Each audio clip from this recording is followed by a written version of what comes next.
So we're going to go to Dr. Patricia Bay. And I'm hoping that Dr. Traugott can come back for the next conference sometime in future when we can have more conversation about the children and the vaccination. So Dr. Patricia Bay, could you please talk about how the psychological impact on the children is in this COVID?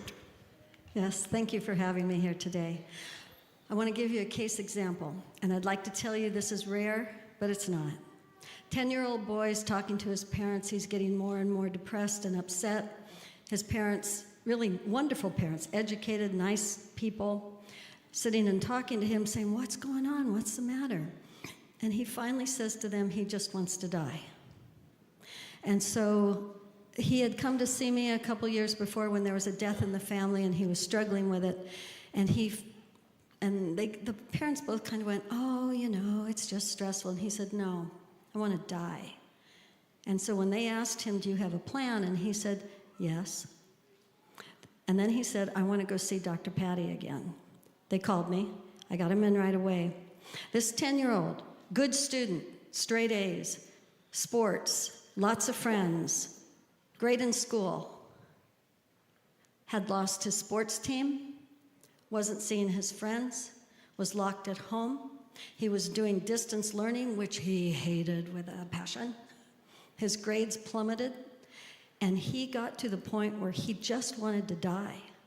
And the only thing that really saved this child, because his suicide plan would have been effective, let me tell you that. The only thing that saved him was he had two parents that asked him how he felt and listened. And when he asked for help, they responded. So I would like to tell you that depression in our children is rare. It is not. Our children are getting anxious, depressed, they're lost, they're losing things that we all had, that our older kids had, who are now graduated. There are college kids who can't go to their college unless they're willing to do the mandated vaccines and the booster and the booster and the booster. And they are losing out on their college experience.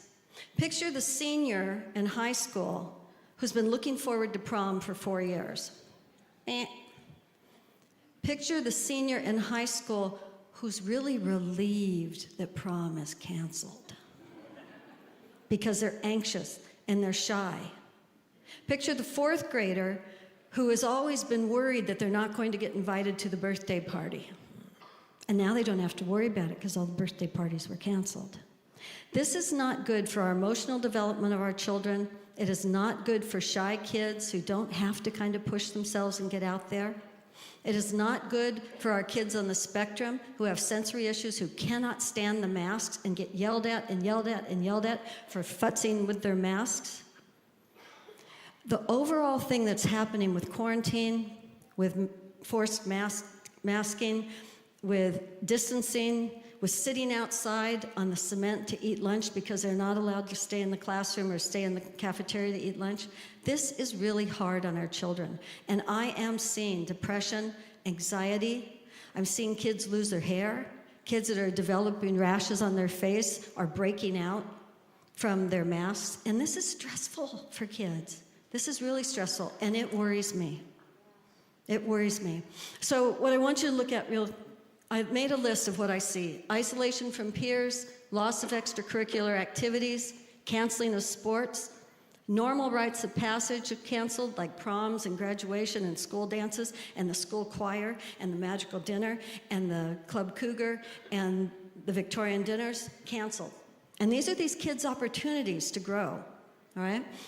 Loss of scholarship opportunities for some of these kids that were supposed to be looked at by scouts to go to college. Online school, boring, no motivation, and kids say to me, "What's the point? This is ridiculous." Next slide, please. So the added home stress, the homeschool taught by parents who are trying to juggle homework and homeschool, and they really don't want to be their kid's teacher because, boy, the fighting that's happening in families. There's a lot. Shy kids hiding behind a mask, it's not good for them. Diminished skills on recognition of facial emotions. Depression, anxiety, and suicidal ideation. These things are happening in children with all of these regulations and all of the mandates. As a psychologist, I'm extremely worried about it, and I know as parents you are too. If you need help, don't hesitate. I think the next slide says how to get some help. If you or someone you know is struggling, if you want to email me, I will help refer you to somebody who maybe takes your insurance, or you can get into somebody. My podcast is free. It is Dr. Patricia Bay, Therapy in a Nutshell podcast. There's 120 episodes on anxiety, depression, children, conflict resolution, communication. You think of it, look down the list. If it jumps out at you, you probably need to listen to it. Okay, thank you for having me, and let's protect our kids.